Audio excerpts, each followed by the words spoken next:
नमस्कार, आपका स्वागत है।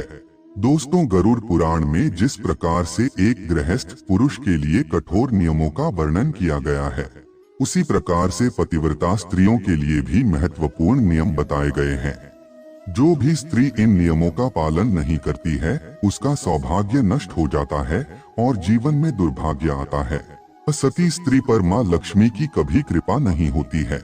माँ लक्ष्मी असती स्त्री के पास कभी नहीं आती है और उसके घर का त्याग करके हमेशा के लिए चली जाती है। गरुड़ पुराण में पतिव्रता स्त्रियों के लिए महत्वपूर्ण उपदेश दिए गए हैं।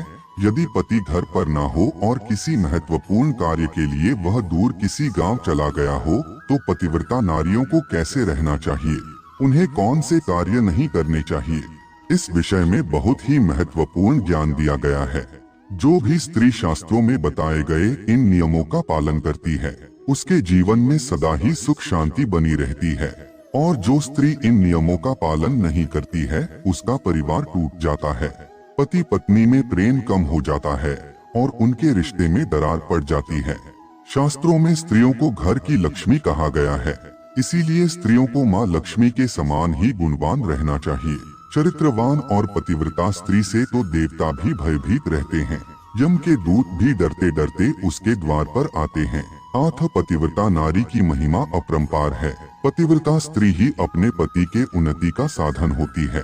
उसी के पतिव्रता धर्म के कारण उसके पति को सफलता मिलती है और उसकी रक्षा होती है। इसीलिए प्रत्येक नारी को पतिव्रता धर्म का पालन अवश्य ही करना चाहिए। आज हम जानने वाले हैं, यदि किसी स्त्री का पति घर पर ना हो, यदि वह किसी कार्य के लिए घर से चला गया हो, तो एक पतिव्रता स्त्री को कैसे रहना चाहिए, उसे कौन से कार्य नहीं करने चाहिए। अगर कोई स्त्री इन नियमों का पालन नहीं करती है, तो उसका पतिव्रता धर्म नष्ट हो जाता है और पति का भाग्य भी नष्ट हो जाता है। आइए जान लेते हैं गरुड़ पुराण में बताए गए महत्वपूर्ण नियमों के बारे में। सबसे पहली बात है, श्रृंगार नहीं करना चाहिए।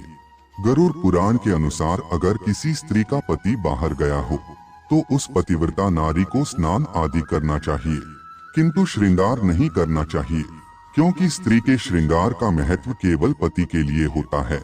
पति ना होने पर सजने संवरने वाली स्त्री के मन में दोष उत्पन्न होता है। इसीलिए स्त्रियों को पति के ना होने पर श्रृंगार नहीं करना चाहिए। दूसरी बात है, दूसरे पुरुष के साथ आसन पर बैठना। गरुड़ पुराण के अनुसार स्त्रियों को भूल से भी दूसरे पुरुष के साथ एक ही आसन पर नहीं बैठना चाहिए। इससे उनके चरित्र में दोष आता है अथवा दूसरे लोग उस स्त्री को गलत नजर से देख सकते हैं। प्रत्येक स्त्री को किसी भी कार्य के लिए केवल पति के साथ ही एक ही आसन पर बैठना चाहिए। तीसरी बात है, दूसरे पुरुष के साथ वाहन पर बैठना। स्त्रियों को पति के अलावा किसी पराये पुरुष के साथ एक ही वाहन पर बैठना नहीं चाहिए, नहीं तो उस स्त्री का पतिव्रता धर्म नष्ट हो जाता है। समाज में उसकी बदनामी हो सकती है। पुरुष को भी पत्नी के अलावा किसी अन्य स्त्री के साथ एक वाहन पर नहीं बैठना चाहिए।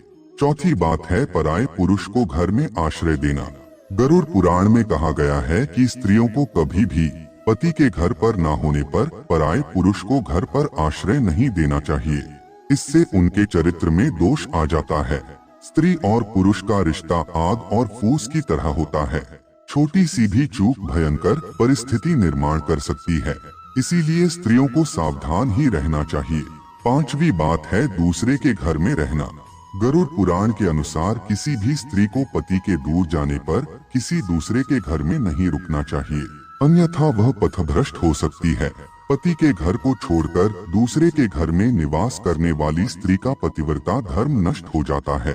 इसीलिए स्त्रियों को कभी दूसरे के घर में वास नहीं करना चाहिए। छठी बात है, यज्ञ में बैठना। गरुड़ पुराण में कहा गया है कि कोई भी यज्ञ और अनुष्ठान पति अथवा पत्नी के बिना पूरा नहीं होता है। इसीलिए पति घर पर ना हो तो स्त्री को किसी भी यज्ञ अथवा अनुष्ठान में बैठना नहीं चाहिए। ऐसा करना अशुभ होता है। इससे अग्नि देव क्रोधित हो जाते हैं। उस स्त्री को उस यज्ञ का कोई फल नहीं मिलता, बल्कि उसे विपरीत परिणाम ही भोगने पड़ते हैं। सातवीं बात है, नकारात्मक स्थानों पर जाना नहीं चाहिए। शास्त्रों के अनुसार स्त्रियों को कभी भी अकेले एकांत स्थान पर जाना नहीं चाहिए, जैसे शमशान आदि स्थानों पर अकेले नहीं जाना चाहिए। इससे उनके शरीर में नकारात्मक प्रेत आत्मा प्रवेश कर सकती है, जिसका नकारात्मक प्रभाव उनके मानसिक स्वास्थ्य पर पड़ सकता है। तो दोस्तों, इस प्रकार से गरुड़ पुराण में इन 7 कार्यों के बारे में बताया गया है जो पतिव्रता स्त्रियों को भूल से भी नहीं करने चाहिए। उम्मीद है आपको यह जानकारी पसंद आई होगी। वीडियो को लाइक जरूर करें और चैनल को सब्सक्राइब करना न भूलें। आप सभी का धन्यवाद।